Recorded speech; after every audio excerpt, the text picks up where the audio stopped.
Happy New Year from News Radio 78, WBDM, Chicago. The CBS Radio Mystery Theater presents...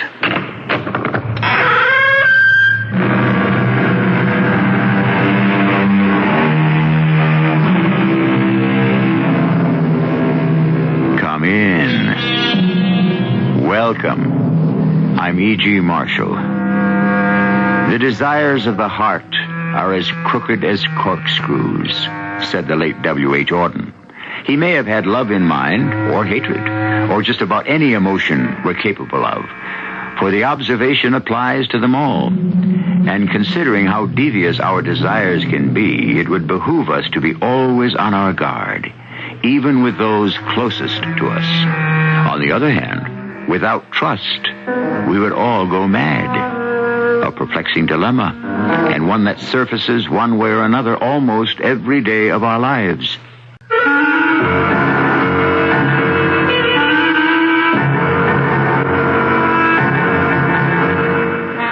Our mystery drama, Complete Recovery, was written especially for the Mystery Theater by Percy Granger. It stars Mary Jane Higby.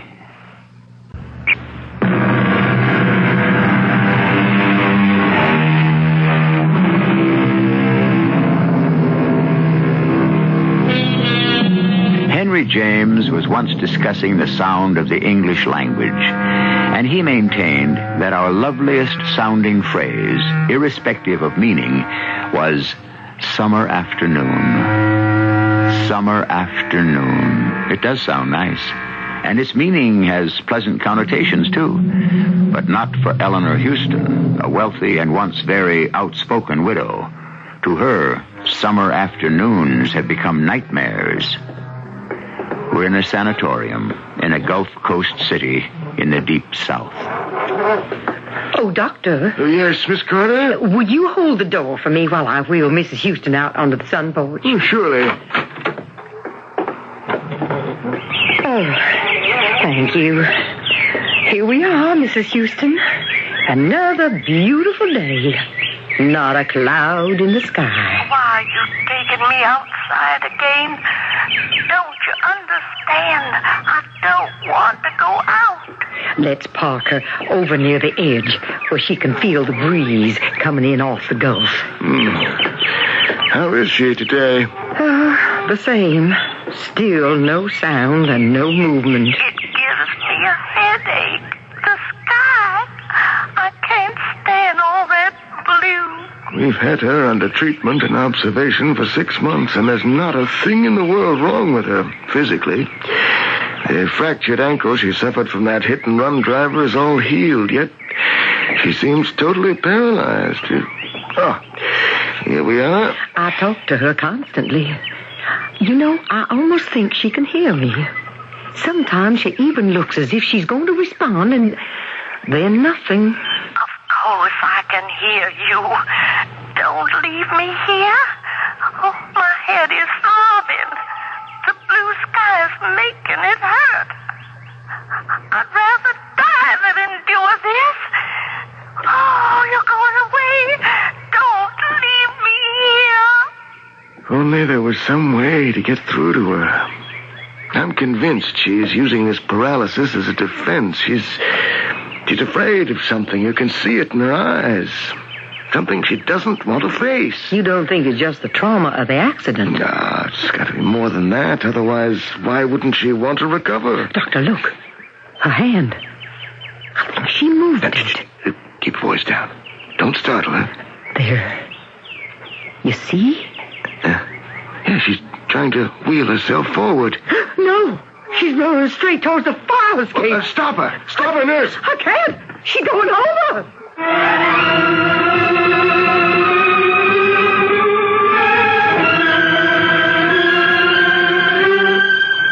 Pulse?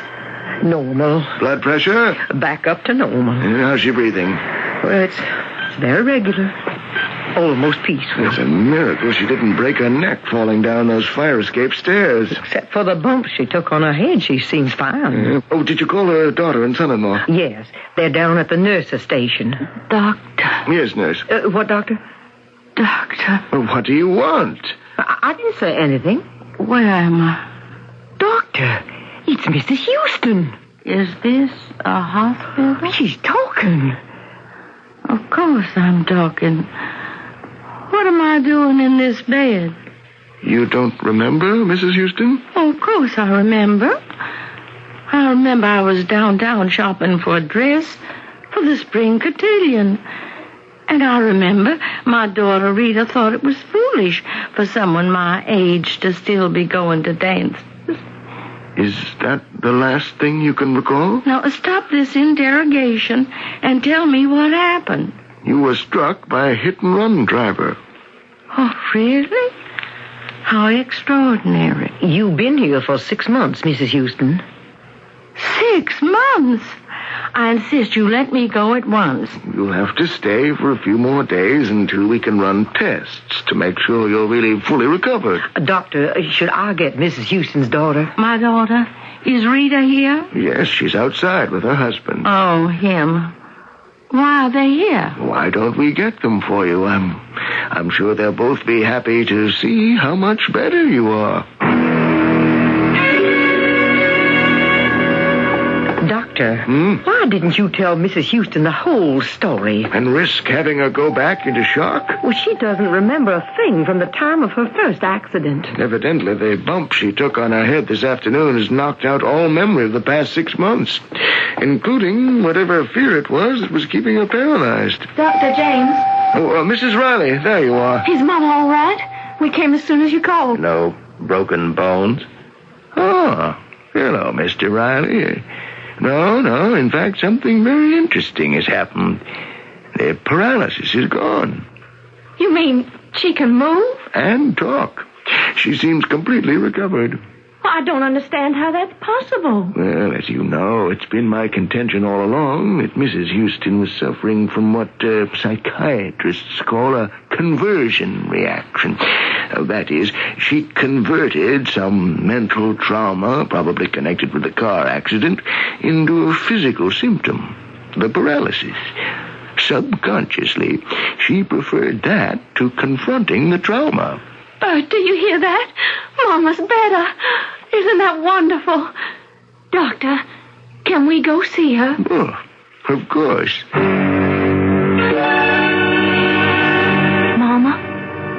Mama? Rita, tell them to let me out of here. Oh, Mama, y'all better. Hello, Mother Houston. Now, I've told you 100 times, Bert Riley, not to call me that. Just because you're married to my daughter, that does not make you part of our family. I'm happy to see you seem to be your old self. Oh, there's no seams about it. I'm fit as a fiddle, and I want to go home to Amber Oaks at once. Oh, well. What's the matter? Well, I'm afraid the house has been sold. What? Mama, it was so big and so expensive to Amber Oaks is my home. Our family home. The doctors didn't think there was much hope of your ever recovering. Who gave you the right to sell it? Well, the court did. The court? What business is it of theirs? Well, Bert was appointed trustee for the state, Mama, because of your condition. He is a lawyer. Of course, if you're fully recovered, everything will be turned back over to you. If I'm recovered, of course I'm recovered. What about Amber Oaks? Well, we can get you a real nice apartment here in town. And the money you made by selling it? What have you done with it? It's all been soundly invested. I want to see the papers. I want to see everything. Please don't get mad, Mama. Everything is all right. Bert only did what he saw fit. Of course. Only what he saw fit.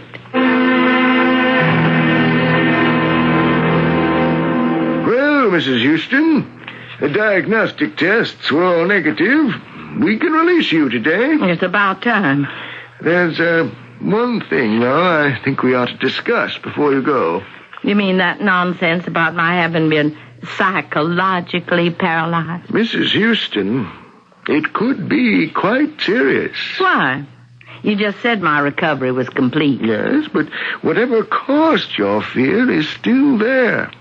Even though you have no conscious recollection of the past 6 months, at any moment, something could trigger a relapse. What What could? Almost anything. A word, a smell, a thought, something you see. Mrs. Houston, there is something inside you that could kill you. Something you're so terrified of, you've blocked it from your conscious mind. I'm not afraid of anything, Doctor. I've never been afraid of anything in my life. And I certainly have never been terrified.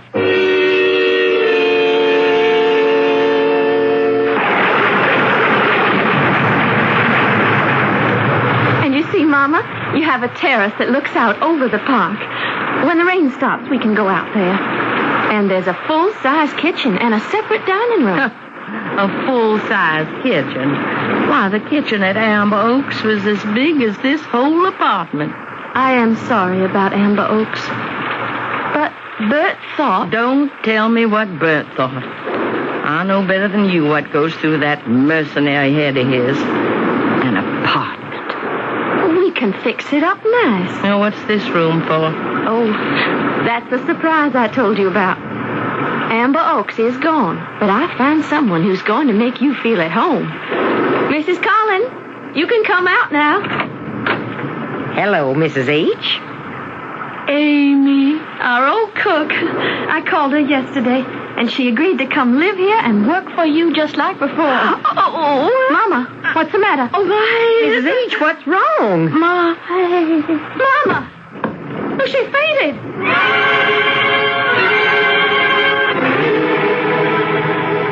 I don't know what happened, Dr. James. She just passed out. Oh, where is she now? We got her into the bedroom, over there. Good. Now, you wait out here. Let me see her alone. Mrs. Houston? What? Oh, it's you.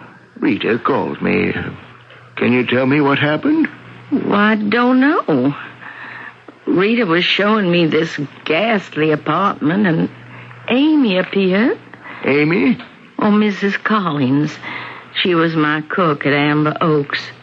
Rita's hired her to live in here with me. Oh, yes, I saw her in the kitchen just now. It was Mrs. Collins, then.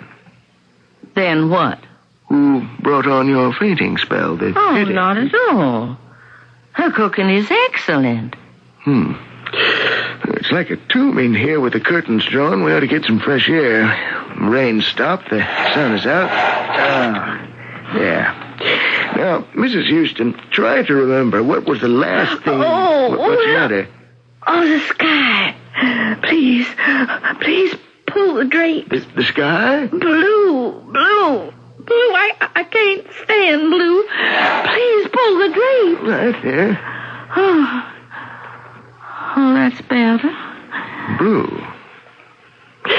Is that it, then? I don't know. Mrs. Collins was wearing a blue uniform. I didn't notice. Think, Mrs. Houston. No. Why didn't you want to recover? Why did you want to remain paralyzed? Leave me alone. You know you deliberately tried to kill yourself? What?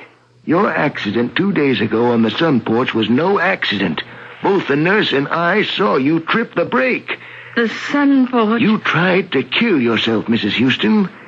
Now, what is it you're afraid of? The sky. The color blue. No, it's not the color blue. That's only the association. What is the truth, Mrs. Houston? What are you terrified of? What don't you want to face? Nothing. Nothing terrifies me, Doctor. I'm not afraid of anything.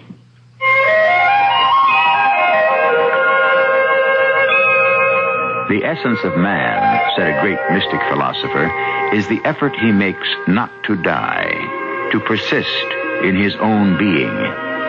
This effort can take many forms, from the building of empires to the procreation of children. It can also take the form of throwing up psychological barriers against certain truths which are so painful or dangerous that we dare not confront them. I'll return shortly with Act 2.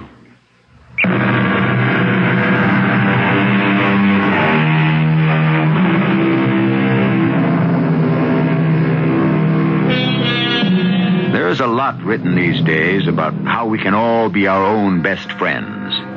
Would you say that Eleanor Houston is following this advice? She's evidently wrestling with some demon in her subconscious, and according to Dr. James, she was even prepared to kill herself in order to escape that demon. If he is correct, then it must be a terrible thing indeed that she knows and wants to forget. How's Mama, Doctor? Is she going to be okay? For the time being, yes, but for how long, I can't say. She might just as well have a time bomb inside her, yet she refuses to admit it's there at all. Well, at least I found out what it was that caused her to faint. Blue. Blue what? Just blue. The color blue. Sky blue, to be exact. Like Mrs. Collins' uniform. Yeah. Why should a color upset Mama so? Well, I imagine it's associated with her first accident in some way.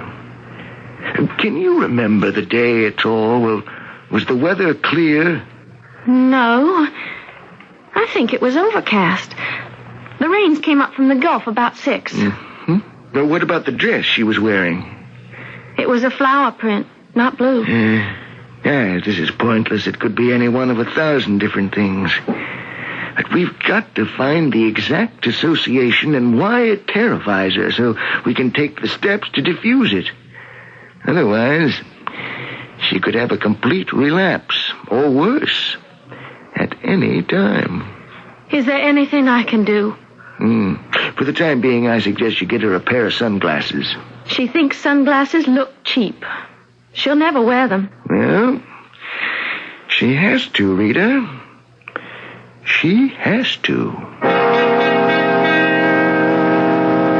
How are you feeling now, Mrs. H? Oh, I'm all right. Is Rita still here? No, she's gone home. I brought you some lentil soup. Just set it down. No, I won't just set it down. You're going to drink it. Are you going to start bossing me around again? Well, you're no good to yourself on an empty stomach. All right, all right. Give me the silly thing. Now, you know you'd like it. My Matt, God rest his soul, said it was a meal in itself. Mrs. H! Oh, my head. What is it? Stay away from me. Now, don't you move. I'll get something to clean up that soup. I'll just use a towel here from the bathroom. Don't you worry about a thing. I'll have you clean in a jiffy. Mrs. H. Mrs. H., where are you? Why, she's gone.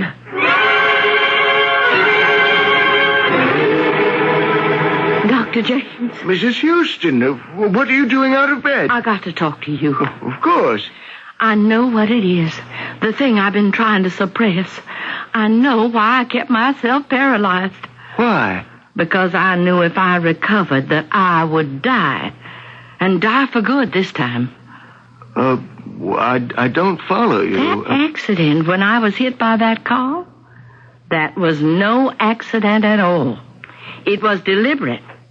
Someone was trying to murder me. Mrs. Houston, how do you know that? Blue. Sky blue. That was the color of the car that struck me.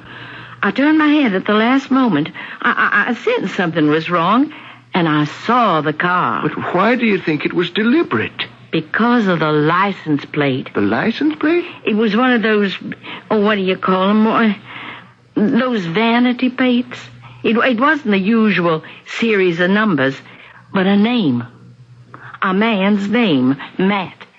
Well, now, are you certain all this must have happened very quickly? Doctor, Mrs. Collins, our cook, she owns a sky blue sedan. Yes, Rita told me it was her favorite color. Her husband was one of our gardeners. He died 2 years ago. And in his memory, she got plates for her car with his name on them. And his name, Doctor, was Matt. Your cook? They don't let two people have the same name on their vanity plates. Mrs.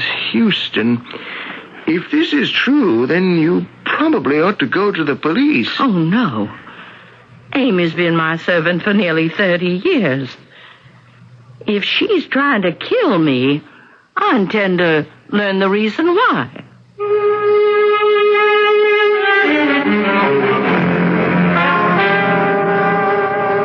Mrs. H., you're home.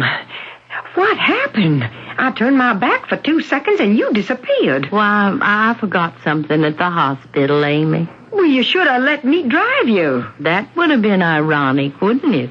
Why?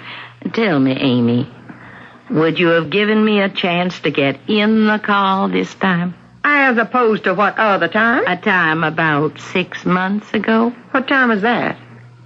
I'd like to go down and have a look at your car. Well, now, Miss H., I don't think it's a good idea for you to do so much driving around in your condition. Oh, I didn't say I wanted to go anywhere. I want to go down and look at it. I want to stand right in front of it and stare at it, so I can get over this fear and won't have to wear these sunglasses anymore. And then, Amy, we'll tend to other matters. There it is. Where? Right there in front of us. But that car's dark brown. That's not your sky blue sedan. I know. This is a new car. Oh, I see. You thought it best to get rid of the old one. I didn't get rid of it. It was stolen. Stolen? When? The same day as your accident. How convenient. I just finished reporting it to the police when we got the call saying you'd been struck by that hit-and-run driver. You mean your car was stolen before I was hurt? Yeah? And you reported the theft to the police? They can verify that? Well, yes. They never did find the car. And I could never figure out how it got stolen in the first place. Why not? Well, it was parked in the garage at Amber Oaks. Would have been difficult for anyone to get onto the grounds and across that lawn into the garage without being seen. Unless they came from the house. Oh, yes, but that would have been even more. Who was at the house that day? Well, it's Ramsey, the chauffeur. He was downtown with you. Ollie, the gardener. Anyone else? No one. Except Mr. Riley. Bert? He came in just around noon. What was he doing there? Oh, I don't know. I gave up trying to be sociable with him a long time ago. That man has got no emotion. He came over in the middle of the day? No, he was nosing around in my kitchen. I don't know what he wanted. Maybe it was the keys to your car. Now, why would Mr. Riley want to steal my car? He's a lawyer. So it was him. Mrs. H., are you sure you're okay? You're acting mighty strange. Amy, get back upstairs and start cooking. What? Rita and Bert were kind enough to find me this place. I think I ought to have them over for a cozy little apartment warming and a nice long talk.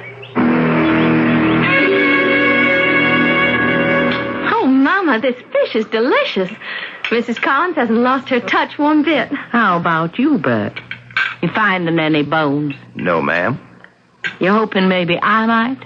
Oh, Mama. I don't hope any such thing, Mother Houston. Cease taking that presumptuous familiarity with me, sir. Well, we can sure tell Mama's made her recovery, can't we? Is my estate back in my hands now? I've started the proceedings. How much did you make from the sale of Amber Oaks? I made nothing. The estate grossed close to $2 million. Where's the money now? I had to make certain investments for tax purposes. He invested in a new shopping center. They're planning to build at a very good location here in town, Mama. My beautiful Amber Oaks has gone to finance a shopping center. Well, it wasn't an easy decision, of course, but it was like pouring money down the drain to keep up such an enormous estate. My money. Yes, but... But yours someday, is that it? It was impractical. Impractical. Do you know what you are, Bert Riley? A Snopes. One of those low-life peasants William Faulkner used to write about, whose grasp goes no higher than his wallet. You are a barnacle on the keel of society. You've no culture, no refinement, no past. You know the price of everything and the value of nothing. Mama. And as for you, young lady, have you forgotten your heritage? You are descended from Cavaliers. from the aristocracy. And you go and marry this social climb and ambulance chaser who's got the ethics of a ferret. I don't have to stand for this. Oh, yes, you do, Bert Snopes Riley. And you'll have to go on standing for it as long as I'm alive, however much you might wish it otherwise. Mama, what are you saying? Oh, Bert knows what I'm saying, don't you, Bert?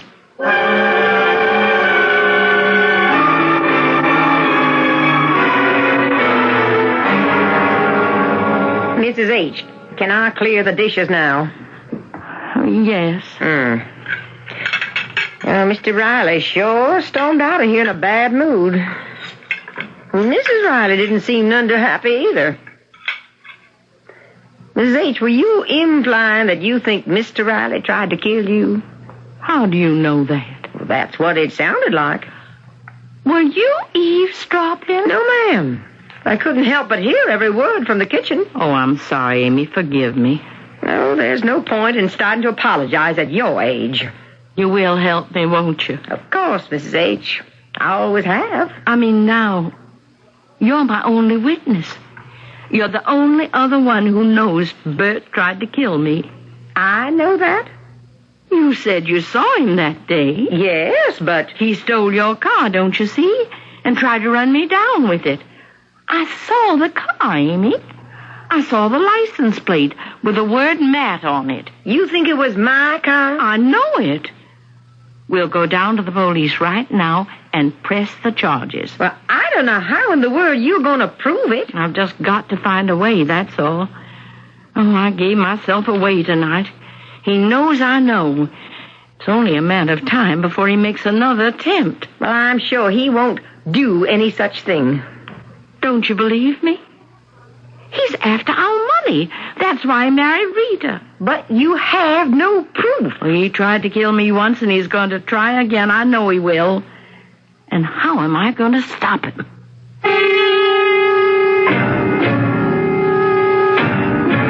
It has been said that we prefer misfortune to non-existence. Eleanor Houston certainly suffered the former, and now seems faced with the possibility of the latter. Did her subconscious keep her paralyzed all those months for her own protection? Has she indeed gone from the frying pan into the fire? Or are her suspicions merely another example of her cantankerous nature? We'll pursue the matter to its surprising conclusion when I return with Act 3.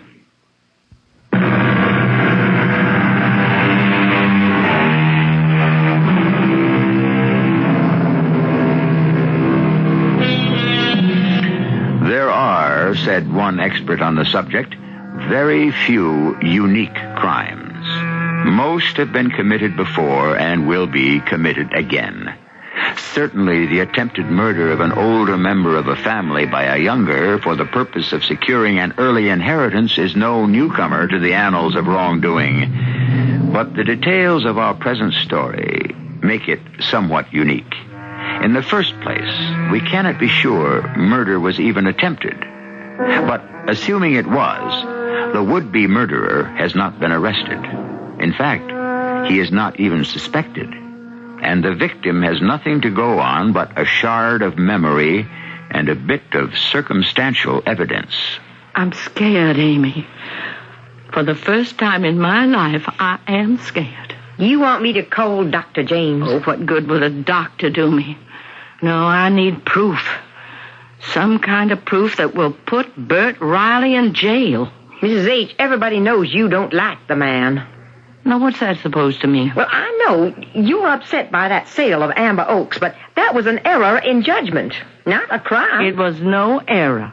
Well, I'm sure if he did anything illegal, your lawyers will discover it. Are you patronizing me? Now, I won't stand for that. Mrs. H., let me call the doctor. Out, leave. I don't need you to live here hovering over me. I'm not an invalid, and I won't be treated like one.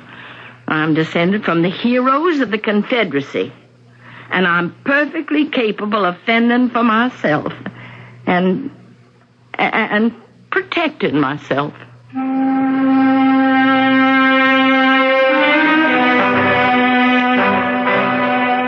Mother, Mother Houston. Hello, Bert. Well, this is an unexpected surprise. What are you doing here at my office? I want to talk to you. A private talk. Just the two of us. Oh, certainly. And Sally, hold all my calls, will you? Now, we won't be disturbed. I want to talk to you about last night. Last night? You do remember you and Rita came to dinner, don't you? It was a very lovely evening. A very lovely evening. Why, I know there was a little unpleasantness, but that's to be expected in families. Bert, I want to make a deal with you. A deal? I want you to divorce Rita. I'm not sure I'm following this. I want you to divorce my daughter. Is my language too straightforward for your legal mind to comprehend? You know, I'd do anything I could for you, but... You mean anything you could to me, don't you? Well, no, You listen to me, Bert Riley. I know it was you who stole Mrs. Collins' car. You followed me downtown, and you tried to run me over. Once I'm gone, my fortune goes to Rita, and we both know that means it's as good as yours. But I'm not easy to kill, and I don't plan to die, not for a long, long time. These, speculations of yours are totally unfounded. I don't know what you're talking about. Like I said, I am willing to make a deal. You divorce Rita, get out of our family, get out of this town. And I won't go to the police. The police? To press a charge of attempted murder. Is that really what you think? It's true, isn't it? You've never liked me, Mrs. Houston. I don't have a distinguished family. No bloodline I can trace back. But I've worked my way up from nothing. And I hope that someday I'll earn your respect. My respect? What were you doing at Amber Oaks the day of my accident? I wasn't there. Mrs. Collins saw you. She must be mistaken. She said she spoke to you. She must be mistaken. Admit you tried to kill me. The only thing I'm killing at the moment is time. And Mrs. Houston, in my profession, that is a valuable commodity. I'm afraid you will have to excuse me. You're going to try to kill me again, aren't you? Aren't you? When, Bert Riley? When?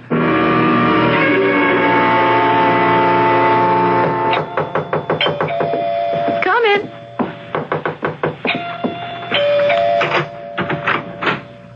Mama. Can I come in, Rita? Of course. What's the matter? I've got to talk to you. Well, can you stay for dinner? Bert will be home in a couple of hours. I don't want him to see me. And he mustn't know I've been here. Do you understand? I've just been to see him. Well, what's wrong? You're perspiring. Rita, darling, I've got to ask you a favor. As a mother to her daughter. To her one and only loveliest child. You see, I dismissed Mrs. Collins. What? Oh, she's an impossible old woman. But I know I can trust you. Trust me. I want you to come live with me. Come back. We'll fix up the apartment. It'll be just like living at Amber Oaks again. Oh, well, not quite, of course, but we could make it like old times. Mama, what are you talking about? You want me to leave Bert? There. You see what a clever girl you are. Yes, that's exactly it. I can't do that. Of course you can. You must. I'll call Mrs. Collins and try to patch things up. No. But I can't leave Bert. Why not? He doesn't love you. He does so. I need you, Rita. I'm all alone. And I'm in danger. I'm in terrible danger. Your husband tried to kill me. Bert? Yes. That accident was no accident. He stole Amy's car and he tried to run me down. And he'll try again. He wants our money. That's why he married you. Mama, stop it. You have put me down all of my life, and I am not going to stand for it anymore. Rita? Never have you given me credit for anything. Oh, no, darling, that's not true. Why do you hate Bert so much? So what if he doesn't have a fine pedigree like our illustrious family? The important thing is he's ambitious and he works hard. He spends 15 hours a day at his office. Yes, to avoid having to spend time with you. Oh, I'm sorry, dear. I didn't mean that. We spend time together. We spend enough time together. I'm I'm going to have a baby. What? I wanted to tell you last night. You are pregnant? Marrying Bert was my decision, and getting pregnant was my decision. I'm living my own life now, so stop trying to interfere.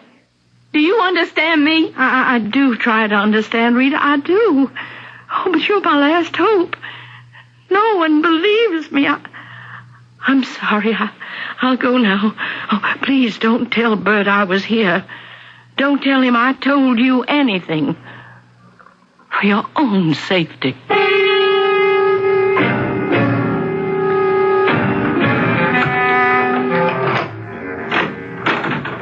Mrs. Collins? Amy?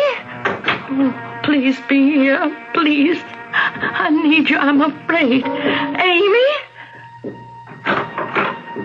She's gone. The thing is gone. I'm alone. Oh, what am I going to do? Honey, I'm home. Oh, Bert, I'm so glad you're home. Oh, I need a drink. What's the matter with you? I'm worried about Mama. No? What's wrong now? She came over this afternoon. I told her we were expecting a baby. Why'd she come here? It doesn't matter. Honey, what did she say to you? I wish she didn't hate you so much. She has this fantasy that you're trying to kill her. Oh? If you ask me, I think her accidents have addled her brain. She told me she fired Mrs. Collins. What? Oh, they had a fight over something, and Mama sent her packing. Maybe I should go spend the night with her. Oh. No. Now, she can take care of herself. But she's all alone in that apartment. What if she has another accident?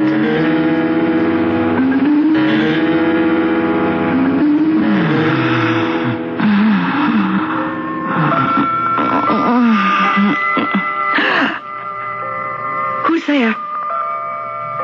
Mrs. Collins? Amy, is that you? Did you come back? I know someone is in this room. It's only me, Mother Houston. Bert. I just came by to see how you were getting on. It's 3:00 in the morning. I know. When I left Rita, she was sleeping very soundly. She didn't even stir. How did you get in here? I took the liberty of having an extra key made when we rented you the apartment. What do you want? Well, I thought we might talk about that deal you proposed this afternoon. No? It's as good a time as any. No, I don't want to talk about it now.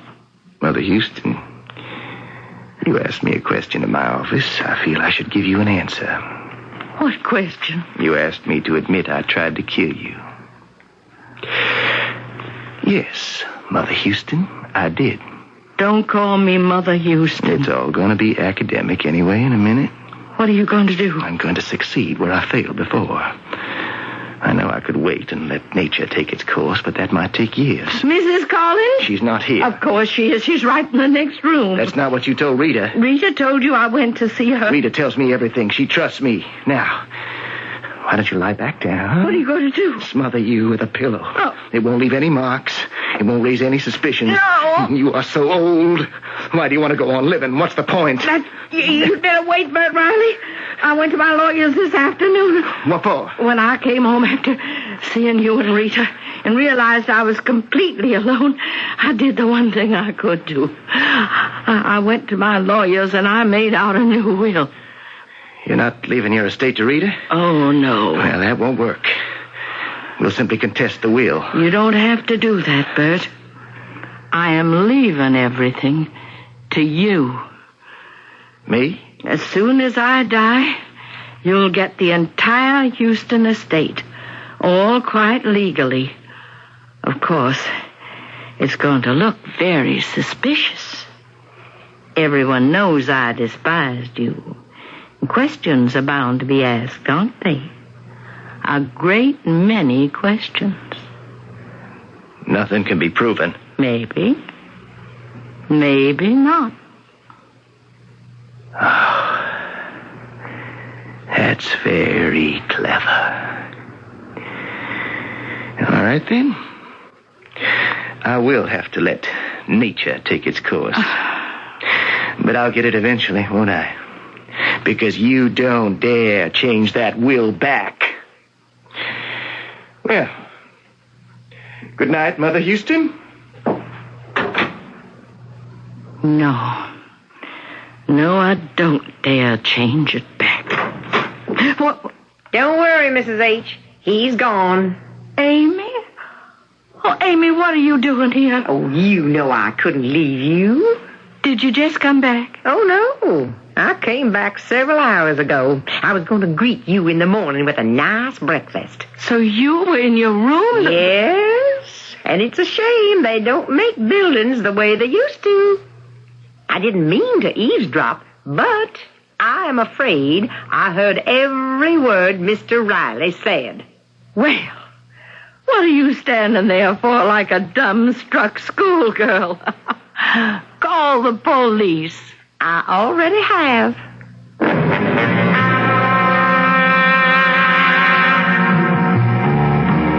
Edward Dahlberg once noted that most of man's acts are contrary to his own best interests. He spoils his own good fortune because he cannot wait for it. Had Bert Riley been content to wait, he could be a rich man today, instead of behind bars.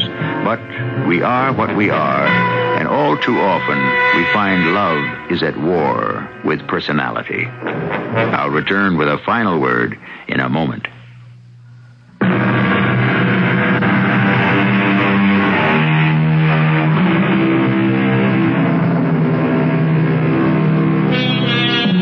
Final word on personality.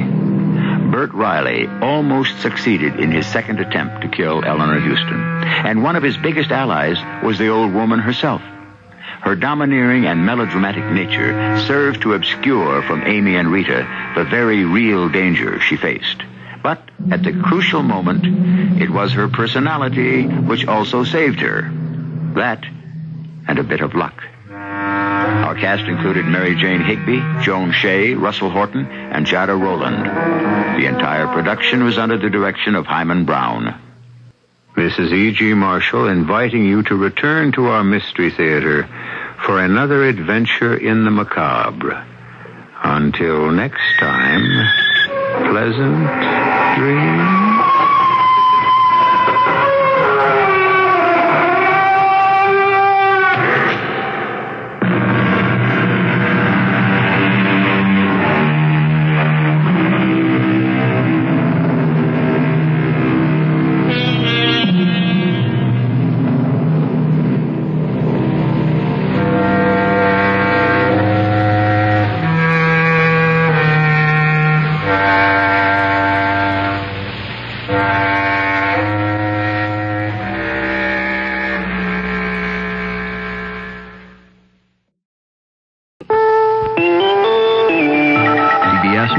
Much of the eastern half of the country is still in the grip of a slow-moving winter storm, which has made travel hazardous and caused other disruptions from Texas to the Great Lakes.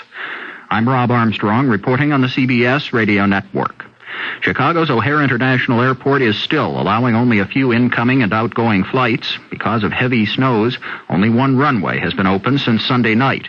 Thousands of holiday flyers are stranded. Still others have been marooned at Milwaukee's General Mitchell Airport by the same storm. In Texas, it rained, and then it froze. Power crews have been working for more than 24 hours to restore electricity to parts of Dallas. Police Sergeant Adrian Brooks says folks down there just aren't used to the cold.